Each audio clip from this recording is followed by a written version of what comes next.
right? After hours. What's there to do after working on weekends? Because remember, for this live first, work second generation, that's important. Score a 0 to 10. 0. At least a 1. It's a 1. Bam! Wow. 0. 0. Now, again, Belton is in here. I'm very sensitive about some of these not looking so flattering, but I'm trying to tell the truth. These are the actual quotes from some of these survey responses, right? The main reason I leave is for the restaurants and entertainment, right? I'd like to see more other than fast food. So, this isn't the first time you're hearing this. Soldiers who are retiring from the military and separating from the military have been talking about these very same things, that if we had more things to do. So now, a lot of our recommendations are around this component. How do you create a scene, a buzz, right? A sense that people can be plugged in. And it's not just what do you need to do to create that's new, but remember what I said at the beginning? You have a ton of assets, and nobody knows how to find them. And I don't care what community you are in, right? So how do we, I'm sorry about that. I want to talk a little bit about social capital. I think this is the final index. There are two kinds of social capital. There's bonding, and there's bridging. And my YPs and Cynthia and her board, you got to forgive me because you've heard this before. We do a good job of bonding, I believe, in Central Texas. Bonding happens among homogenous groups. Like, in a way, we are a giant homogenous group in here. It might not seem like it is because there are men and women, there are tall people, there are people who really love the bar, there are people who really love the food. It might not seem like we're homogenous, but in a way we are, because we are all of a certain level in our community where we care about economic development. We even understand what it is, right? We're connected enough to the people in this room that when you come here, it's like old home week, right? So we're very bonded with these people with whom we have things in common, right? So we're interested in some of the same things. The other kind of social capital is kind of this kind of social capital where it's the bridging social capital. Teams do a good job with this, right? It's because people who are on teams have come from all different walks of life and so forth. The best example probably is a church choir. Any of you sing in a church choir? My mom, they won't let you. I'm in the same position. My mom was an organist for years, and so I spent a lot of Tuesday nights turning pages in her book on the organ while she would accompany the choir during practice. And one of the things that I noticed about church choir is you get one of everything in the church choir, don't you? You get like the crazy person who just comes for the beverages or the refreshments. You get the well-educated person who thinks that they have an excellent voice. Who doesn't? You get the person who does not have a professionally trained voice, who is amazing. You get one of everything in the church choir. And that's why church choirs are so important, because they help bridge us. Church choirs and organizations and clubs and groups like that play an important role, because when we go to the church choir, we can never get too far removed from the crazy person. We can never get too far removed from the single mother. We can never get too far removed from that elitist snob from the university who thinks her voice is so great. We can never get too far removed from these people. And in communities where they have high levels of bridging social capital, what happens is issues that affect the community, like homelessness, are not seen as someone else's issue. Because if we're heavily bridged, we are 1 degree or 2 degrees of separation away from that very problem. And in these communities where there are high levels of both bonded and bridged social capital, things get done.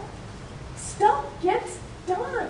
If it's a priority, it gets completed. So when you think about social capital in Central Texas, what kind of a score? 0 to 10. Low, high, high. All right, so, okay. Well, here's what my assessment is. You have this incredibly rich jambalaya in this community. The Killeen schools alone have 145 languages spoken.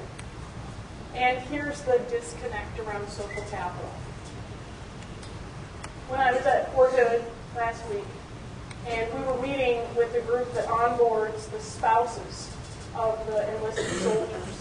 One of the services that they have is for international spouses. They provide ESL training for people who are not native-born English speakers, and all the materials are written in English.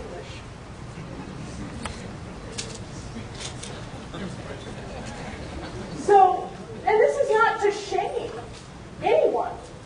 I mean, in the Killeen schools where 145 languages are spoken, even that school district's website is in one language. And so is each one of your city's websites in one language. Seattle's website is in 17 languages. Pick your language, because we are a place where everyone is welcome, the bridging and the bonding, the bridging and the bonding. So here, we know that you have it. We know that you have it. But I have found it interesting in my research that it is always the non-white people who come up to me after meetings and say, Rebecca, will there be anything in your report about like multiculturalism? Right? Will there be anything in the action plan? Because as this 29-year-old Hispanic female boomeranger said, I love this place, I love Killeen. My favorite aspect is the diversity and the, having so many different cultures. This is such an asset for you. This is such a huge asset for you. And I think what we just really need to do is turn the volume up on the awareness of it. On the awareness of it and the celebration of it. So, that's how you sort of score in the 7 indexes. And we asked homegrowns and transplants and boomerangers about how much they value these 7 indexes and how well they perceive Central Texas does. So let me show you 3 quick graphs. First, the transplants. Value is in white, perception is in green. So, as you guys mentioned, in the earning index, some lag. But also in that vitality index, and as you know, in that after hours index. That's transplants, right? That's 60% of our survey respondents and the lion's share of the people in this room. Homegrowns, those who have called this area their home their entire lives.